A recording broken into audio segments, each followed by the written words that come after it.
Nous voici sur le chantier des Jardins de la Cure qui a débuté fin septembre. Les entreprises de terrassement, d'électricité et de rénovation, spécialistes des vieilles pierres, sont les premiers à intervenir sur ce chantier.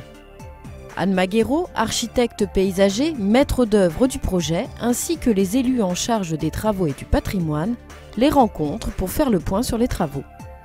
Ce projet d'envergure, dont le coût total s'élève à 1 130 000 €, a pu se réaliser grâce à l'investissement de partenaires aux côtés de la commune, tels que le Conseil général de la Vendée, la DRAC et le Conseil régional des Pays de la Loire, qui ont participé à hauteur de 248 000 €. Ce jardin est un jardin magique, magnifique. C'est un jardin historique composé d'un ensemble de 6 terrasses et d'une partie en dénivelé qu'on appelle le coteau. Ce sont des anciennes terrasses qui étaient appuyées sur les fortifications du bourg. Donc ce lieu-là, c'est un jardin historique que la municipalité a décidé de restaurer et de mettre en valeur. C'est un gros travail qui nécessite quand même des moyens importants, étant donné qu'on n'a pas d'accès aux engins. Donc vous avez vu, il y a la grue qui apporte les pelleteuses, les mini-pelles, les matériaux qui évacuent.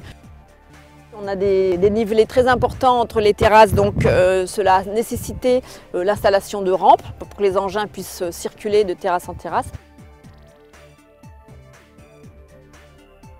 On a donc réfléchi non seulement à la mise en valeur des murs, parce qu'on a de très beaux éléments anciens, des petites niches un petit peu, des bassins, mais également on a une vue sur la Sèvre nantaise et sur le coteau, donc qui est vraiment magnifique.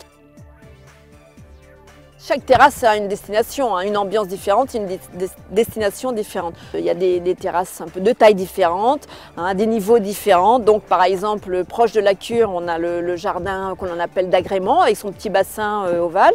Ensuite, on a le jardin potager qui va être restauré comme un jardin de curé. Donc ça sera un vrai jardin potager.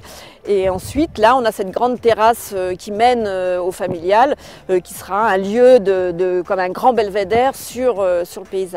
Elle pourra être le lieu de manifestations éphémères, ça peut être un spectacle, un groupe de musique qui vient se produire, ça peut être aussi la mise en place de sculptures, des manifestations éphémères d'artistes. Les 2 terrasses inférieures sont beaucoup plus à l'abri des regards. On va créer une pergola qui va mettre en scène le petit bassin et la niche qui est tout en fin de perspective. On pourra s'asseoir, on pourra lire, on pourra discuter. Et puis pour finir, il y a ce coteau. Alors le coteau, il est très escarpé. Autrefois, il n'y avait aucune végétation sur ce coteau parce qu'il fallait pouvoir dominer et voir si l'ennemi pouvait arriver. Et là, on va simplement faire un petit sentier qui va permettre de rejoindre le chemin du Clergeau. Il y a un éclairage de sécurité et également un éclairage de mise en valeur des éléments forts des terrasses. Donc c'est l'éclairage des murs que l'on pourra percevoir aussi des routes en face. Ce qui est beau dans ces jardins, ce sont ces grands murs de soutènement, ces grands escaliers, vous avez vu comme ils sont importants. Ça, c'est une architecture très forte, très importante et très belle. C'est ce qui fait la beauté de l'ensemble des jardins. C'est cette architecture de terrasse historique et il était grand temps de les restaurer.